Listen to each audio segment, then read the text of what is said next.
몇 해 전에 어떤 우리 교인분이 제게 초상화를 하나 그려주셨는데 그림을 받아보고 보면 볼수록 하나도 저하고 안 닮았다고 생각했습니다. 어쩌면 이렇게 안 닮은 초상화를 그릴 수가 있을까 싶은, 그런데 이상한 것은 분명히 안 닮았는데 닮은 것 같은 느낌이 자꾸 제 마음속에 드는 겁니다. 그림은 사진과 다른 것인데 사진은 있는 그대로 찍히지만 그림은 화가에게 파악된 대상의 모습이 그려집니다. 실제와 같아야 하는 것이 기준이라고 한다면 사진보다 더 정확한 것은 없겠지요. 하지만 초상화는 작가가 느낀 느낌과 인식이 이입되게 된 것입니다. 즉 화가에게 보여진 나라고 하는 뜻입니다. 그런데 그것이 진짜 나와 같다면 그리는 사람의 마음속에 내가 완전히 파악이 되어 있다라고 하는 뜻이 될 겁니다. 파악된 대상이 캔버스를 채우는 내용이 되어서 화가의 화풍이나 취향대로 무슨 사실주의나 묘사주의나 관념주의, 큐비즘 등 각기 다른 모양으로 그려줄 수가 있다고 하는 겁니다. 하지만 그렇다 할지라도 실체는 하나입니다. 이를테면 아무리 주관에 의해서 대상 묘사의 변모가 시도되었다 할지라도 그 화가가 파악하고 있는 대상의 실체는 하나, 나라고 하는 겁니다. 하지만 때때로 나라고 하는 실체는 타인들에게 포착되고 파악된 것이 더 정확할 수도 있습니다. 그래서 안 닮았는데, 정말 안 닮았는데 닮았다라고 하는 느낌을 갖게 만드는 것 말입니다. 그러니까 내가 모르는 모습, 타인들에게 포착된 모습이 그려지는 것인데 어쩌면 그것이 더 정확할 수 있다라고 하는 것은 사람들이 자기 자신에 대해서 의외로 잘 모르고 있기 때문입니다. 또한 사람은 타인들의 시선에 파악된 모습을 더 중요하게 인식하고 그것을 의존하기도 합니다. 타인들이 나에 대해 말하는 것에 위로와 용기를 얻기도 하고 또한 좌절과 절망을 경험하기도 합니다. 그래서 타인에게 비춰진 나라고 하는 것은 정말 중요하죠. 그것은 인간이 이루고 있는 공동체에 대한 인식도 마찬가지인데 자기들은 잘 알지 못하는 것을 공동체 밖의 사람들이 더 정확하게 볼 수 있고 알 수도 있다라고 하는 겁니다. 우리는 우리 스스로를 잘 모르지만 우리 밖에 있는 사람들이 우리를 더 정확하게 볼 수 있다라고 하는 건 말입니다. 영국 사람인데 한국에서 1982년부터 15년 동안 더 타임즈 특파원 기자로 일한 마이클 브린이라고 하는 사람이 외국인으로서 바라본 한국인에 대한 이야기, 한국인을 말한다라고 하는 책을 썼는데 그것은 저자의 말 그대로 한국인들이 모르는 한국 사람들의 모습에 대한 것을 쓴 겁니다. 그런 한국인들은, 그가 보는 한국인들은 부패 지수가 높고 성격이 조급하며 학연, 지연, 혈연 이와 같은 것들로 서로 뭉치고 돕고 편의를 봐주기도 하지만 그것이 그대로 편가르기가 되어 싸움을 잘한다라고 합니다. 민족성 자체가 여러 가지로 문제가 많다라고 하는 것을 지적합니다. 그러나 그와 같은 것들 못지않게 또 훌륭한 점이 참 많은 민족인데 그가 파악한 한국인은 한국인인 우리가 의식하지 못하고 있는 것들이 참 많습니다. 저자는 한국인의 장점에 대해서 32가지로 소개하고 있는데 제가 몇 개만 여러분에게 알려드리려고 합니다. 전 세계에서 평균 IQ 105를 넘고 전 국민 문맹률 1% 미만인 유일한 나라가 한국입니다. 미국과 제대로 전쟁을 했을 때 3일 이상 버틸 수 있는 8개국 중에 하나인 나라가 한국이고요. 노약자 보호석이 있는 5개국 나라 중에 하나인 나라가 한국이고 세계 2위 경제대국 일본을 발톱 사이에 때만큼도 안 여기는 나라가 한국입니다. 지하철 평가 세계 1위로 청결함과 편리함이 최고인 나라, 세계 봉사국 순위 4위인 나라, 가장 단기간에 IMF 극복해서 세계를 경악시킨 나라가 한국입니다. 유럽 통계 세계 여자 미모 순위 1위인 나라. 이거는 정말 몰랐던 일입니다. 미국 여자 프로골프 상위 100명 중 30명이나 들어간 나라, 세계 4대 강국을 우습게 여기는 나라 한국. 인터넷, TV, 초고속 통신망이 세계에서 최고인 나라, 그리고 유태인을 게으름뱅이로 보이게 하는 유일한 민족, 까칠까칠하고 비판적이며 그런가 하면 전문가 뺨치는 정보력으로 무장한 나라가 한국이라고 합니다. 그리고 중요한 건 세계에서 가장 기가 센 민족인데 한국인은 강한 사람에게 꼭 놈자를 붙입니다. 미국 놈, 외놈, 떼놈, 러시아 놈, 무의식적으로 놈자를 붙여 깔보는 게 습관인, 그러고 보니까 그런 것 같지 않습니까? 반면에 약소국들에 대해서는 관대해서 아프리카 사람, 인도네시아 사람, 베트남 사람이라고 하지 절대 놈자 붙이지 않는다라고 하는 겁니다. 일본은 1932년부터 13년 동안 난징 대학살을 포함해서 중국 사람 3,200만 명을 죽였습니다. 하지만 중국인이 일본 고위층을 암살한 경우는 거의 전무했지요. 그에 비해 한국은 만 35년 동안 3만 2천 명이 죽었는데 일본 고위층 암살 시도와 성공 횟수는 세계가 감탄할 정도입니다. 1909년 안중근 의사는 하얼빈역에서 전 일본 총리 이토 히로부미를 살해했고 1932년 이봉창 의사는 도쿄에서 일왕에게 폭탄을 던졌으며 같은 해 윤봉길 의사는 상해에서 폭탄을 던져 상해 8기군 시라가와 대장 등 일제 고위 장성 10여 명을 살상합니다. 1926년 나석조 의사가 민족경제 파탄의 주범인 식산은행 그리고 동양척식 주식회사에 폭탄을 투척했고 조선철도회사에서 일본인을 저격합니다. 마이클 브린이 그의 눈에 보인 한국 사람들은 독특하고 그리고 매력적입니다. 그리고 신기하고 이상한 사람들이라고 합니다. 그의 책에 나오지는 않지만 그런 모든 특성들과 더불어 한국 민족의 개신교 역사도 세계 어느 나라와 비교할 수 없을 정도로 아주 독특합니다. 개신교 역사 140년에 세계에서 유례를 찾아볼 수 없는 부흥을 이루었고요. 세계에서 가장 빠르게 부흥했고 세계 50대 교회 중에 23개가 한국에 있고 세계에서 가장 큰 교회, 가장 큰 감리교회도 한국에 있습니다. 세계에서 미국 빼고 선교사를 제일 많이 보내는 나라가 대한민국입니다. 그리고 한국의 발전적인 근대사를 이끌었던 견인차는 한국의 기독교, 교회라고 하는 것을 그 누구도 부인하지 못합니다. 감염병 방역 문제로 한국 교회는 사회로부터 역사에 없는 비난과 공격을 당하고 있는데 하지만 사실 한국의 6만 교회 1천만 신자들 중에 감염병 방역에 실패해서 지탄의 대상이 되고 있는 교회의 비중은 교회 이름을 가진 선교회 등을 포함한다 할지라도 0.1%도 안 됩니다.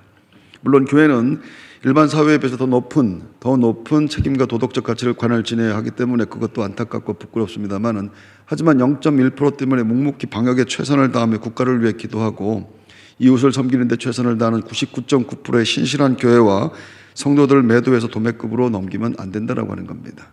교회에 대해 적대적이고 속이 꼬일 대로 꼬인 사람들이 0.1%를 보고 비판하고 공격하지만 모든 교회와 성도들은 서로를 격려하며 더 조심하고 방역해서 사회를 보호해야 될 줄로 믿습니다. 교회는 언제나 어느 때나 세상의 소망이 되어야 되기 때문입니다. 주님이 교회와 교회된 성도들에게 대해서 이렇게 말씀했죠. 마태복음 5장 13절 14절 너희는 세상의 소금이니 소금이 만일 그 맛을 잃으면 무엇으로 짜게 하리요 후에는 아무 쓸데 없어 다만 밖에 버려져 사람에게 밟힐 뿐이니라. 너희는 세상의 빛이라. 산 위에 있는 동네가 숨기지 못할 것이요.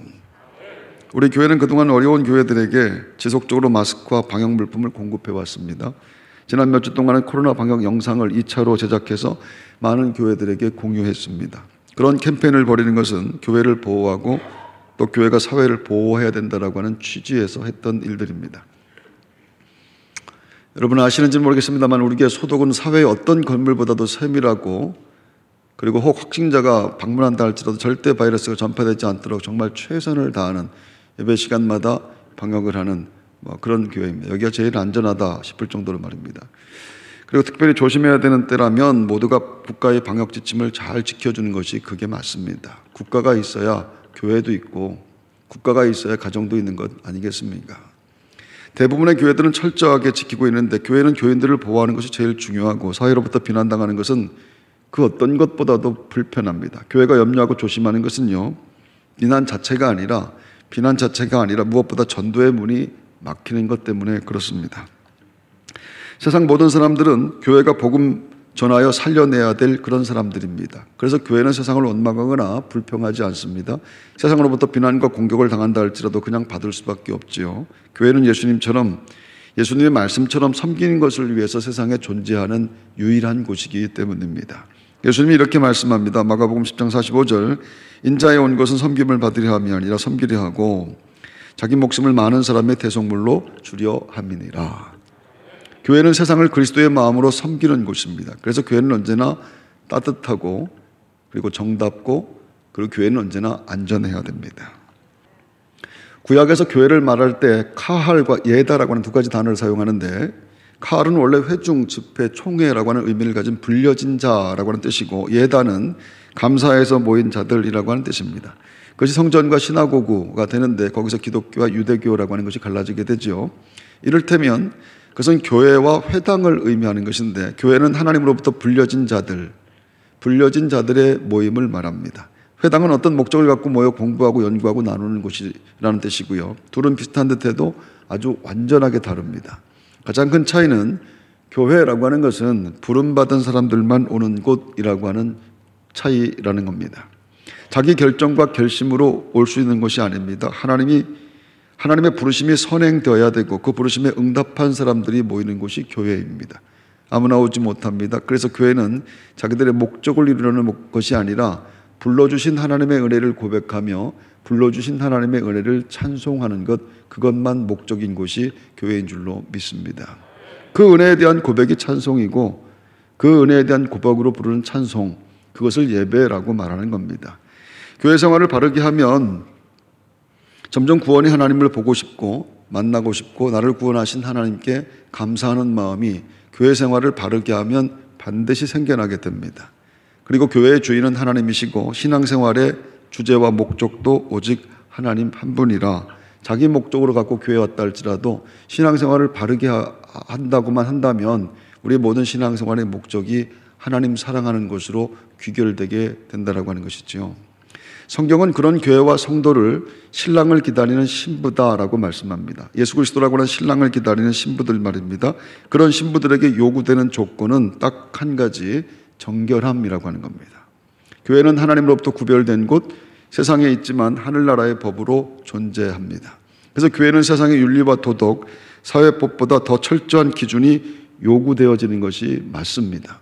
그래서 교회된 성도들도 신앙생활을 바로 한다고 한다면 세상 사람들보다 더 철저한 그런 도덕과 윤리가 요구되어지는 존재들이라 라고 하는 것을 스스로 의식해야 된다고 하는 겁니다.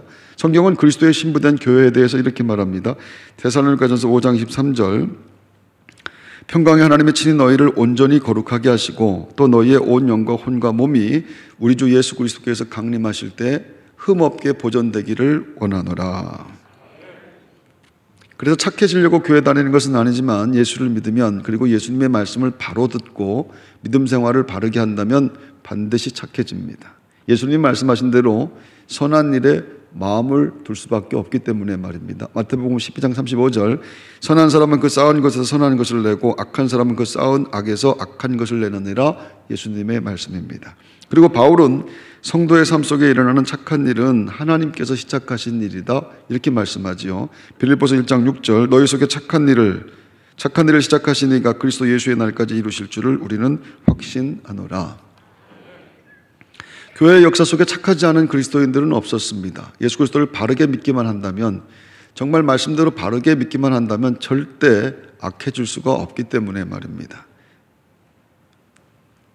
성도는 자기의 죄를 회개하고 예수님을 따라 겸손한 마음으로 이웃을 섬기는 것이 목적이 된 사람들입니다. 그래서 예수를 잘 믿으면 반드시 착하다라고 하는 말을 듣습니다. 가정이나 직장이나 교회 다니면서 착하다라고 하는 말을 듣는다면 그럼 예수 잘 믿는 겁니다.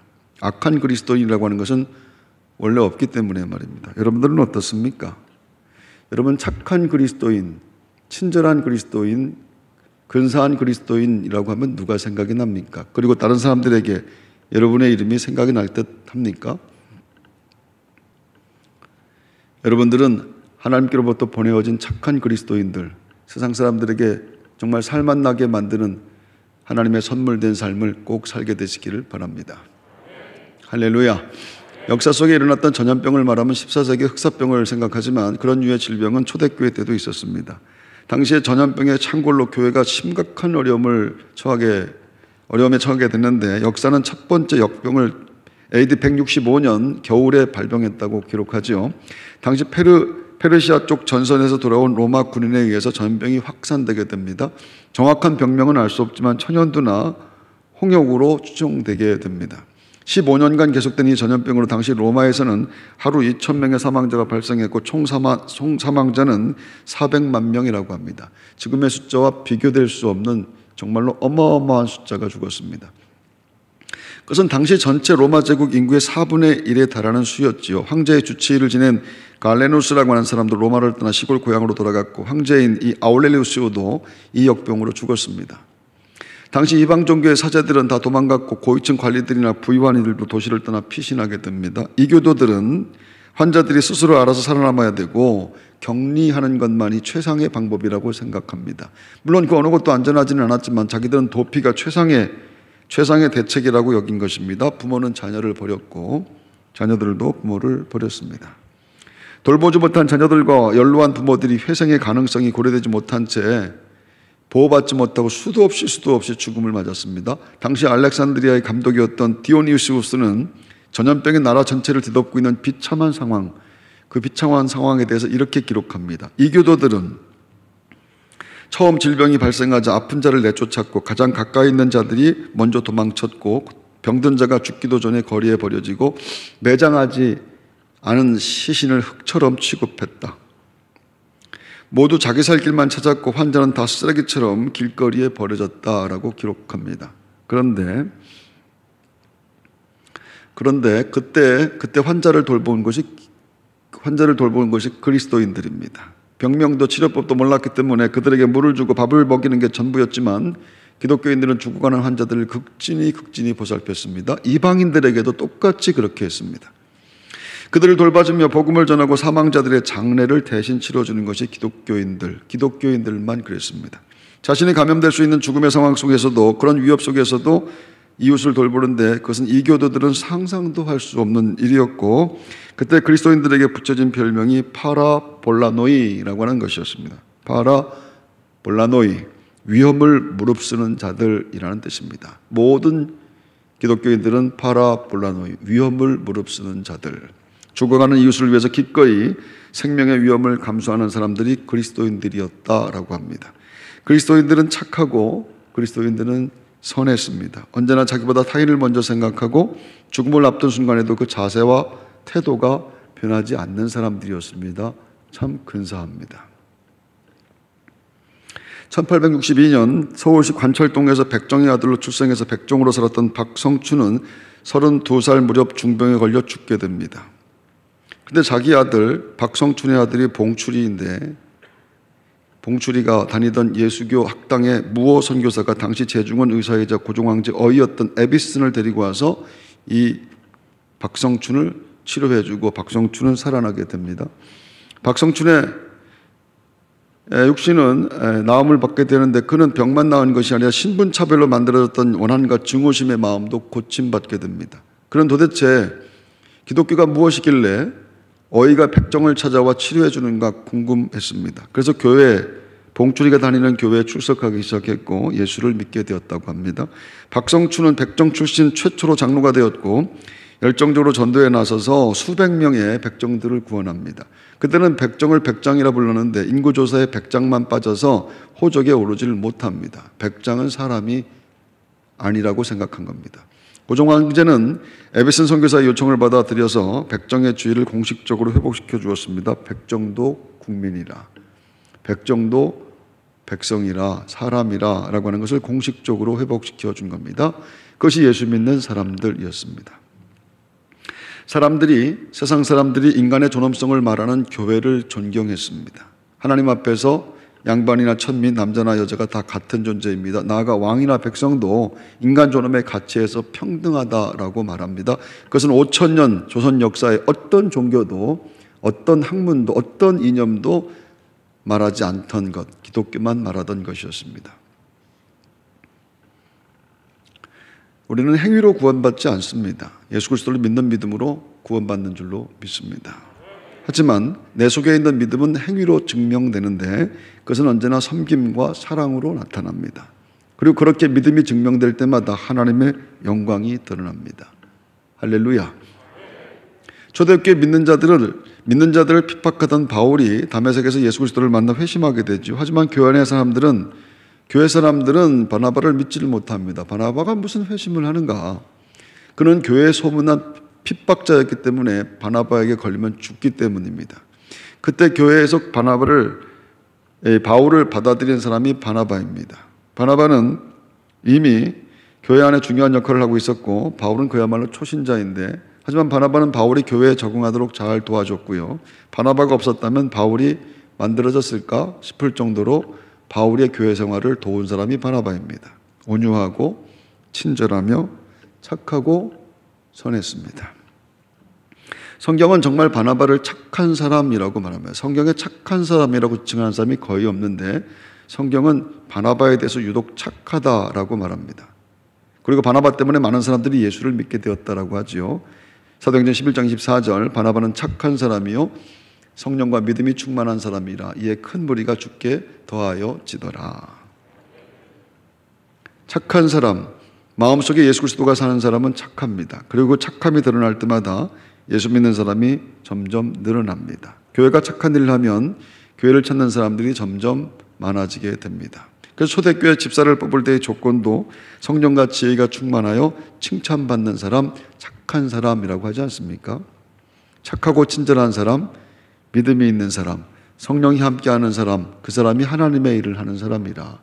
아무리 교회를 다녀도 아무리 무슨 직분을 갖고 있어도 착하지 않다면, 친절하지 않다면, 인사하지 않는다면 그게 무슨 예수 믿는 사람이 되겠는가? 여러분들은 정말 착하고 친절한 사람이 되시기를 바랍니다. 여러분 때문에 교회 오고 싶고, 여러분 만나고 싶고, 교회 뛰어오고 싶고, 여러분 만날 때마다 참 좋은 사람들, 착한 사람들, 향기 나는 사람들, 여러분들은 꼭 되시기를 바랍니다. 착해지려고 예수 믿는 것은 아니고 착해야 천국 가는 것도 아닙니다. 하지만 예수 믿고 구원받아 천국의 백성이 되면 저절로 착해집니다. 그리고 성도는 자기의 착함을 자랑하지 않습니다. 내가 착한 것이 아니라 내 속에 예수 그리스도가 나를 착하게 만드는 것을 나는 알기 때문입니다. 할렐루야. 부부가 사랑하며 평생을 같이 살면 서로 닮아간다고 하지요.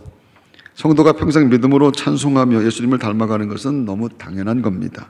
성도에게서는 예수님의 성품과 인격과 그분의 사랑이 배어나오게 되어 있다고 하는 겁니다. 구원받은 자의 인생은 예수를 말하고 예수를 설명하는 것이 구원받은 자의 인생입니다.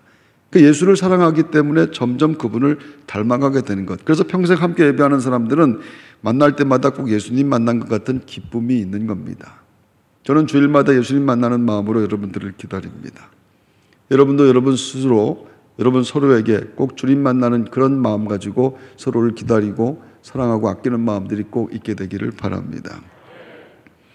예수님은 하나님이 보내셔서 땅에 오셨다고 합니다. 그래서 나를 본 자는 아버지를 봤다 이렇게 말씀하죠. 나를 본 자는 아버지를 봤다. 그러면 하나님이 역사 속에서 예수의 삶을 통해서 하나님을 설명하고 있다라고 하는 것이 됩니다. 즉 보이지 않는 영이신 하나님을 보이는 역사와 공간과 인생을 통해서 하나님이 그려내신 것, 그게 예수 그리스도이십니다. 그것을 인카네이션, 성육신이라고 말하죠. 하나님의 사람들에게 하나님이 창조주이신 것, 그분이 알파와 오메가이신 것을 설명해주고 있는 것입니다. 그렇다면 그 예수 그리스도로 구원받은 사람들 말입니다. 그 예수 그리스도로 구원받은 사람들, 나는 죽고 내 안에 예수 그리스도가 산다고 고백하는 사람들의 인생도 마찬가지입니다. 성도들이 자기의 인생을 통해서 그려내는 것, 내가 예수 믿고 구원받은 것이 분명하며 내 삶에 예수 그리스도가 사신다라고 하는 것이 그것이 분명하다고 한다면 내 인생이 만들어내고 있고 내 인생이 보여주고 있고 내 인생이 그려내고 있는 것, 각자 사는 모습을 통해 그려내고 있는 것, 그게 예수 그리스도라고 하는 겁니다. 그렇게 예수를 그려내는 것에 사용되는 것이 착함이라고 하는 것이죠. 착한 성도, 그것은 성도의 근사함과 탁월함을 자랑하려고 하는 것이 아니라 예수 그리스도의 구원자 되심을 그려내기 위해서 하나님은 내 속에서 착함을 시작하시고 내 착한 행실을 통해서 사람들에게 예수 그리스도를 보여주고 싶어 하시는 것, 저와 여러분들을 향한 하나님의 뜻인 줄로 믿습니다. 할렐루야. 사랑하는 여러분, 착해지라고 하는 말이 아닙니다. 저는 오늘 아침 여러분에게 착하게 좀 살라고 하는 얘기를 하는 것이 아닙니다. 예수 잘 믿으라고 하는 말입니다. 그러면 하나님이 내 인생을 통해서 정말 아름다운 예수 그리스도의 모습을 그려내시기 때문입니다. 정말 멋진 그림이 그려지게 되는데 나를 통해서 예수 그리스도의 그림이 그려지는 그것만큼 근사한 일이 있을까? 언제나 하나님의 말씀으로, 정말로 하나님의 말씀으로 사는 것이 분명해서 여러분의 삶이 꼭 예수님 같은 삶, 하나님께로부터 세상에 보내어진 하나님의 선물과 같은 복된 삶, 여러분에게 있게 되기를 주의 이름으로 축원합니다.